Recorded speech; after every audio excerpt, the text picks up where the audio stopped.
Welcome to Alex Brown Racing's At the Races, a YouTube horse racing show for horse racing fans and horse fans everywhere. Today is August 8th, and actually today's show will be quite short because really, although we're still in the midst of Del Mar and Saratoga, we're in a bit of a lull stage of the sort of big races at those meets. However, let's have a quick look at racing from last weekend, some of the stars and what happened. I actually went to Mountaineer Park to watch the West Virginia Derby, which was supposed to be a nice spot for Hanson to use to propel him then to the Travers Stakes towards the end of the meet at Saratoga. Hanson, donned with a blue tail, was the overwhelming favourite for the West Virginia Derby, and Hanson jumped out of the gate, took the lead under Mike Smith, a new jockey for him. He actually rode Mind That Bird in the same race a couple of years ago. And Hanson showed, as he's sort of illustrated on more than one occasion now, that perhaps the added distance is not his favourite trip. He looked the winner turning for home and weakened very late to finish fourth. The race itself was won by the Steve Asmussen trained Macho. Personally, that was very cool. Get to catch up with my buddy and friend Darren Fleming, who actually hired me to work for Steve a few years ago. So the Asmussen crew took the West Virginia Derby, which is not unusual for that barn. It's a race they've done well in the past. What's next for Hanson after that? Well, you read the reports and some are saying he's still going for the Travers. Many of us that don't know the horse intimately seem to think that perhaps he's better at a mile, and how great it would be just to see him run at his best distance. But what do we know? So Hanson is still being considered for the Travers. Macho, obviously it was a pretty tough race for him, stepping up to win that race. He's back in Saratoga, I presume, and he may also go to the Travers after that breakout performance, but we shall see.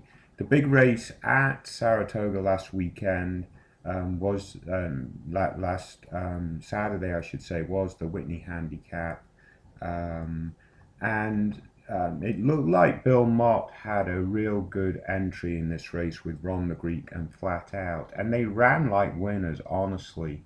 But I would have to say that Brian Hernandez' ride on Fort Land absolutely stole the Whitney Handicap. So congratulations to Brian Hernandez for getting that job done, sneaking up the rail. I guess he snuck up the rail, but anyway, he made a real made real good use of the horse and won the race well, whilst Ron the Greek was getting carried very wide by, ironically, Flat Out, and both of those horses finished like trains to finish second and third.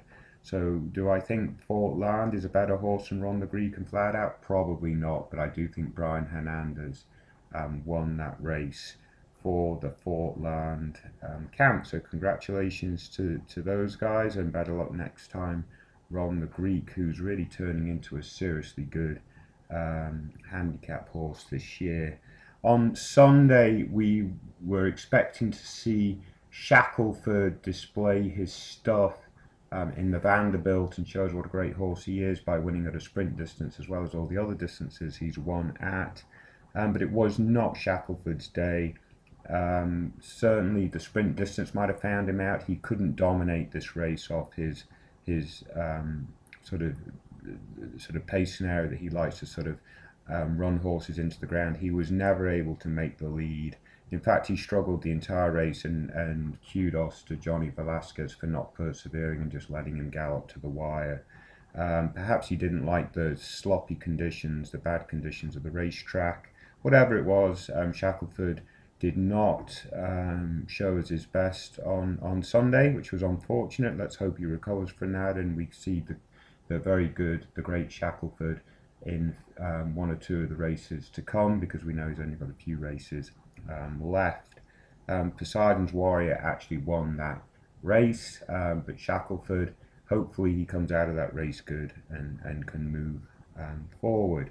So just a little bit of good racing last weekend. This weekend's racing, I mean, it's good racing, no doubt. Saratoga's always good racing. Del Mar's always good racing, but I wouldn't say there's any real superstars to be looking forward to. Just a few notes on the Travers. We certainly, Bodemeister looks to be absolutely eliminated from consideration for that. He hasn't worked for over a month now, so who knows where he's going to show up next, if he's going to run again. And Painter, who won the Haskell, is becoming a bit of a mystery himself. He hasn't really trained much, from what I can understand, since winning the Haskell. It's a couple of weeks now to the Travers. He spent some time in the Mid-Atlantic Equine Medical Center, and he's supposed to resume training this weekend. I presume with the idea still to point for the Travers, but it's looking tough for that horse. Unfortunately, somewhat lack of transparency with what's going on with these horses, so we don't absolutely know what these stars are up to. But let's hope everything's good with Painter, and let's hope he is pointing miraculously, I guess, at this point for the Travers. Finally, Al Have Another has now arrived in Japan. He's at his home, I guess, presumably where he's going to stand his stud career.